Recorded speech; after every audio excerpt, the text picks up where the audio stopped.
বন্ধুরা, আশা করি তোমরা সবাই ভালো আছো। তোমার চ্যানেলে তোমাদের সবাইকে স্বাগতম। তো প্রথমেই বলে রাখবো যে আমাদের ইতিহাসের প্রশ্নপত্র যথেষ্ট কিন্তু শর্ট টাইপের প্রশ্নগুলো যথেষ্ট ঘুরিয়ে এসছে এবং যথেষ্ট কঠিন হয়েছে। তবে একটা ভালো বিষয় যেটা হচ্ছে, আমরা যে সাজেশন তোমাদের সামনে দিয়েছিলাম তার মধ্যে দেখলাম 2 মার্কের প্রশ্ন, 4 মার্কের প্রশ্ন এবং 8 মার্কের প্রশ্ন। 8 মার্কের প্রশ্নটা ডাইরেক্ট আমাদের কমন আসেনি, কিন্তু আমরা বলেছিলাম বাংলায় নমশূদ্র আন্দোলন পড়তে, আমরা বলেছিলাম সভা সমিতির যুগ পড়তে, আমরা বলেছিলাম হিন্দু মেলার টিকা সম্পর্কে আলোচনা করো। এই 3টে পার্ট কিন্তু খুব ভালোভাবে বলেছিলাম। এর সঙ্গে যে 4 মার্কের যে প্রশ্নগুলো, বঙ্গভঙ্গ বিরোধী আন্দোলনে, সশস্ত্র বিপ্লবী আন্দোলনে ভলেন্টিয়ার্স, কংগ্রেস সমাজতন্ত্রী দল, এখনও নোটস রয়েছে, তো একা আন্দোলন, মহাবিদ্রোহকে সামন্ততান্ত্রিক আমি বারবার বলেছিলাম, পাটলি আসবে, ভারত মাতা চিত্র বারবার বলেছিলাম, স্বামী বিবেকানন্দ বলেছিলাম, মহাবোধিনী কালকেও আমি বুঝিয়েও দিয়েছি মহাবোধিনীর একটু অংশ।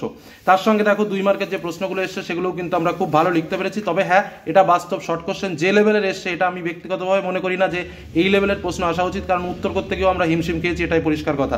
তো চলো এবার আমরা উত্তরপত্রটা জেনে নিই। তার আগে তোমাদের একটা কথা বলে দিই যে আমি তোমাদের জন্য যে বইটা রেফার করেছিলাম পরীক্ষার আগের মুহূর্তে, মাধ্যমিক সাজেশন বই, যেটা তোমার বিজয় পাবলিকেশনের, সত্যিই বইটা কিন্তু ভালো এবং আমাদের যে প্রশ্নগুলো এসছে বেশিরভাগ কিন্তু সব এই বই থেকেই কিন্তু এসছে। তোমরা যারা পরবর্তীতে পড়াশোনা করবে তারা কিন্তু এই বইটা নিজেদের ভাই বোনদেরকে শেয়ার করতে পারো। একদম বিজয় পাবলিকেশন সাজেশন বই 2024 যেটা বের করেছিল, ঠিক এরা পরের বছরও হয়তো বের করতে পারে, সেইভাবেই কিন্তু আমি বলছি তোমাদের যে এই বইটা তোমরা সাজেস্ট করতে পারো। একটা বইয়ের মধ্যেই কিন্তু 7টা বিষয় পাওয়া যায়। এবার আমরা চলে যাব আমাদের মূল উত্তর পর্বে। একদম প্রথম প্রশ্ন, উপেন্দ্রনাথ ব্রহ্মচারী কিসের সঙ্গে যুক্ত ছিলেন? উত্তর হবে বিজ্ঞান, প্রযুক্তি ও চিকিৎসাবিদ্যার ইতিহাসের সঙ্গে। নদিয়া কাহিনী গ্রন্থটি কার রচনা? উত্তর হচ্ছে কুমুদনাথ মল্লিকের রচনা। দেখো, কুমুদ রঞ্জন কিন্তু হবে না।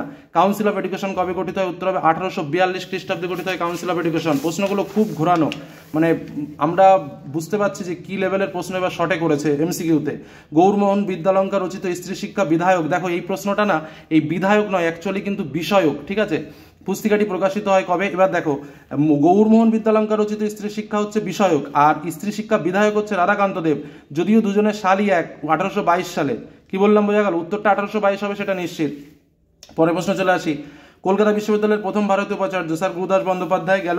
ঔপনিবেশিক অরণ্যায়ন, দেখো কি মানে লেভেলের প্রশ্ন। ঔপনিবেশিক অরণ্যায়ন 1878-এর বিরুদ্ধে সংগঠিত প্রথম আদিবাসী। এবার দেখো, অরণ্যায়নের বিরুদ্ধে বিদ্রোহ, এই সাঁওতাল, হুল বলো, কোল বলো, মুন্ডা বলো, রম্পা বলো, মানে এই মুন্ডা বলো, সবই কিন্তু এই তোমার অরণ্য আইনের বিরুদ্ধে। অনেকে এটাকে রম্পা করেছে, কিন্তু রম্পা বিদ্রোহ 1922-এ, সেখানে কোনো গল্পই হবে না। অর্থাৎ উত্তর স্বাভাবিকভাবে মুন্ডা বিদ্রোহ হওয়ার সম্ভাবনা। আমি এটাতে গ্যারান্টি দিয়ে আমি কিছু বলতে পারছি না, তোমরা কমেন্ট করো না। আমি আপাতত মুন্ডা বিদ্রোহকে রাখছি, আমি ফাইনাল বিষয়টা বোঝার পরে আরও ক্লিয়ার করে আমি কমেন্ট বক্সে দিয়ে দেবো, ঠিক আছে? নেক্সট, নীল বিদ্রোহের দুজন উল্লেখযোগ্য নেতা দিগম্বর বিশ্বাস, এটা নদিয়া জেলা। ব্রিটিশ পার্লামেন্ট উন্নততর ভারত শাসন আইন 2রা আগস্ট 1858 খ্রিস্টাব্দে গেল। ভারতের এই যে আরেকটা প্রশ্ন দেখো, যেটা ভারতের প্রথম রাজনৈতিক প্রতিষ্ঠান, আমরা জানি ম্যাক্সিমাম ছাত্রছাত্রী কিন্তু বঙ্গভাষা প্রকাশিকা সভা করবে, কিন্তু বঙ্গভাষা প্রকাশিকা সভা ছিল রাজনৈতিক সংগঠন। কথাটা খুব টেকনিক্যালি প্রশ্নটা ঘোরানো। দেখো, রাজনৈতিক প্রতিষ্ঠান কিন্তু হচ্ছে ভারত সভা। এইটা কিন্তু খুব টেকনিক্যালি প্রশ্ন, খুব টেকনিক্যালি। কমেন্ট করার আগে অন্তত বিভিন্ন বিষয়ে ভাববে, বুঝবে, দরকার হলে আমাকে আরও বুঝতে সময় দেবে। আমি বারবার বলছি এই বিষয়টা কিন্তু বোঝার আছে। বঙ্গভাষা প্রকাশিকা সভা হচ্ছে প্রথম রাজনৈতিক সংগঠন, আর প্রথম রাজনৈতিক প্রতিষ্ঠান কিন্তু ভারত সভা, ভালো করে দেখবে। নবগোপাল মিত্র হিন্দু মেলার কে ছিলেন? দেখো, এই আর একটা প্রশ্ন। নবগোপাল মিত্র হিন্দু মেলার ছিলেন সহ সম্পাদক। সভাপতি ছিলেন গগনেন্দ্রনাথ, সম্পাদক ছিলেন জ্ঞানেন্দ্রনাথ, সহ সম্পাদক ছিলেন হচ্ছে নবগোপাল মিত্র। পরবর্তী কোশ্চেন, বসু বিজ্ঞান মন্দিরের প্রতিষ্ঠাতা জগদীশ চন্দ্র বসু কিসের অধ্যাপক ছিলেন? অনেকে করেছে জীববিদ্যা, কিন্তু না, তিনি কিন্তু পদার্থবিদ্যার অধ্যাপক ছিলেন। পরবর্তী প্রশ্নে চলে আসি। বাংলা ভাষায় প্রথম সচিত্র পুস্তক প্রকাশ করেন অন্নদামঙ্গল।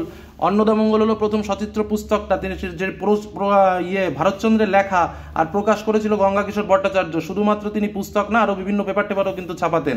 মানে খুব গভীরের প্রশ্ন না হলে এই লেভেলের প্রশ্ন আসে না, এটা পরিষ্কার। ভারতবর্ষব্যাপী সর্বভারতীয় কিষাণ সভার প্রথম সভাপতি স্বামী সহজানন্দ। আচ্ছা, এই একটা প্রশ্ন দেখো, কৃষক আন্দোলনে মতিলাল তেজওয়াজ নেতৃত্ব দিয়েছিলেন কোথায়? আমি বুঝতে পারলাম না কিছু। মানে তখন যে জায়গাটার নাম ছিল সেই জায়গাটা হচ্ছে খুব সম্ভবত ভরতপুর নাকি, কিন্তু সেটাকে কোথায় আমি বুঝতে পারছি না, এখন আমি এটা বলতে পারছি না, পরে বলবো। গিরনি কামগড় ইউনিয়ন প্রতিষ্ঠিত হয়েছিল কবে? 1928 সালে। ভারত ছাড়ো আন্দোলনে ভোগেশ্বর ফুকরণী শহীদ হয়েছিলেন কবে? ওই কোথায়? আসামে। অ্যান্টি সার্কুলার সোসাইটির সম্পাদক কে ছিলেন? শচীন্দ্র প্রসাদ বসু। বিনাদাস ও বাংলায় ছোটলাল স্ট্যানলি জ্যাকসনকে হত্যা করার চেষ্টা করেন 1932।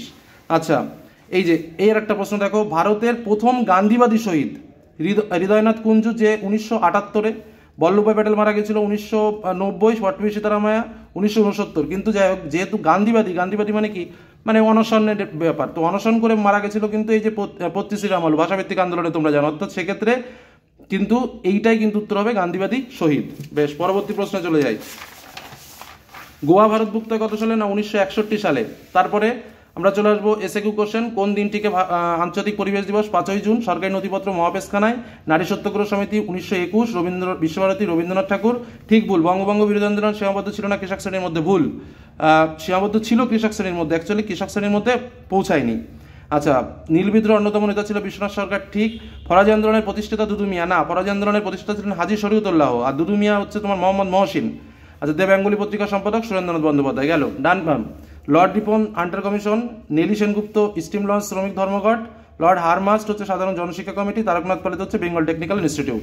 এবার দেখো ম্যাপ পয়েন্টিং যা বলেছিলাম, এবার আমাদের প্রশ্ন মোটামুটি বলতে পারি যে এখন থেকে আমাদের প্রশ্ন কমন। ম্যাপ পয়েন্টিং কটা? চুয়াড়, মহাবিদ্যালয় এলাকা, কানপুর, দিল্লি, কেরল। আচ্ছা, বিবৃতিটা একটু দেখিয়ে দিই। প্রথমটা, হিন্দু কলেজ প্রতিষ্ঠিত হয়েছিল 1817 খ্রিস্টাব্দে। উত্তর হচ্ছে ব্যাখ্যা 3, এটি প্রতিষ্ঠিত হয়েছিল সম্ভ্রান্ত হিন্দু পরিবার, দেখো শুধু হিন্দু পরিবার না, সম্ভ্রান্ত হিন্দু পরিবারের ছাত্রদের আধুনিক পাশ্চাত্য শিক্ষায় শিক্ষিত করার জন্য। নেক্সট, বারদৌলি সত্যাগ্রহ অনুষ্ঠান অনুষ্ঠিত হয়েছিল 1928 খ্রিস্টাব্দে, কারণ এটি ছিল মূলত সরকারি রাজস্ব বৃদ্ধির ধনী কৃষক ও কৃষক শ্রমিকদের যৌথ আন্দোলন। এই যে শুধু ধনী হলে হবে না, তার সঙ্গে সাধারণ কৃষকরাও কিন্তু এই আন্দোলনে যুক্ত হয়েছিল, যার জন্য এইটা উত্তর হবে। আচ্ছা, পরেরটা চলে আসি। বিবৃতি যেটা বলেছে, দেশপ্রাণ বীরেন্দ্র সসমাল ছিল বাংলা জনপ্রিয় নেতা।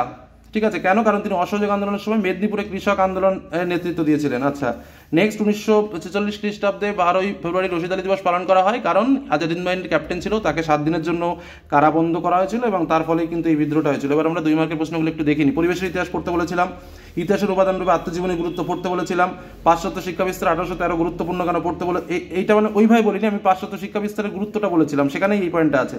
আচ্ছা, পাশ্চাত্য শিক্ষা বিস্তার 1836 খ্রিস্টাব্দ স্মরণীয় কেন? পাইক কাদের বলা হয়? আমি এটা নোটসও তোমাদের দিয়েছি।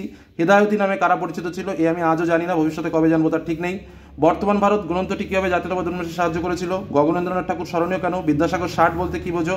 বটতলা প্রকাশনের গুরুত্ব, বাংলায় এই কৃষক আন্দোলনে বাবা রামচন্দ্রের ভূমিকা, সর্বভারতীয় ট্রেড ইউনিয়ন কংগ্রেস, একদম ওপেন কোশ্চেন দিয়েছি, এই প্রশ্নটাতে তোমাদের আসবে। সরলা দেবী চৌধুরানীর ভূমিকা, এগুলোও বলেছি যে এই প্রশ্নটাও কমন পাবে। আচ্ছা, ইন্ডিয়ান রিপাবলিক আর্মির ভূমিকা, খুব ভালো কোশ্চেন। সর্দার বল্লভভাই প্যাটেল লৌহমানব আর উদ্বাস্তু সমস্যা, এটাও কিন্তু কমন প্রশ্ন। আর 4 মার্কের প্রশ্ন তো প্রথমেই তোমাদের দেখালাম যে এই হলো 4 মার্কের প্রশ্ন, যাদের দেখার দরকার দেখে নাও। আর 8 মার্কের প্রশ্ন তো এই যে স্বাভাবিকভাবে এসছে, কিন্তু এইভাবে আমাদের প্রশ্নটা কমন এসছে, ওপেন কোশ্চেন কমন আসেনি। এটাই হলো আমাদের মূল আলোচনা, মূল বিষয়। তো আজকের মধ্যে এখানে শেষ করছি। ভালো থেকো, সুস্থ থেকো, সাবধানে থেকো। পরবর্তী পরীক্ষার জন্য প্র্যাকটিস চালাও। ধন্যবাদ।